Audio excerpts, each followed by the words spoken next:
ഉണ്ടാക്കാൻ പോവാട്ടോ. അപ്പം ബൺമസ്ക എല്ലാവരും ഇപ്പൊ ട്രൈ ചെയ്തിട്ടുണ്ട്, എല്ലാ വീട്ടിലും ബൺമസ്ക ഉണ്ടാക്കിയിട്ടുണ്ട് എന്നാണ് തോന്നുന്നത്.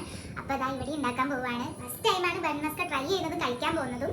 അപ്പൊ നമ്മളുടെ ബട്ടറിലേക്ക് മിൽക്ക് മെയ്ഡ് ഒഴിച്ചിട്ടുണ്ട്. മിൽക്ക് മെയ്ഡ് ഒഴിച്ച് നന്നായിട്ട് ഒരു ക്രീമി ടെക്സ്ചറിൽ ഇങ്ങനെ ജസ്റ്റ് ഇങ്ങനെ മിക്സ് ചെയ്ത് കൊടുത്തത് ഏകദേശം സെറ്റ് ആയിട്ടുണ്ട് കേട്ടോ.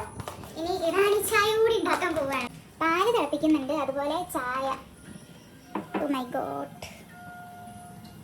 സെറ്റാണ് ഗൈസ്. ചായയിലേക്ക് മിൽക്ക് മെയ്ഡ് ഒഴിക്കാന്നുള്ളത് കേട്ടോ. ഒരുപാട് മിൽക്ക് മെയ്ഡ് ആവശ്യമാണ് ഇതിന്, ബിക്കോസ് നല്ല പൈസ ചിലവുള്ള സാധനമാണ് ഈ സാധനം.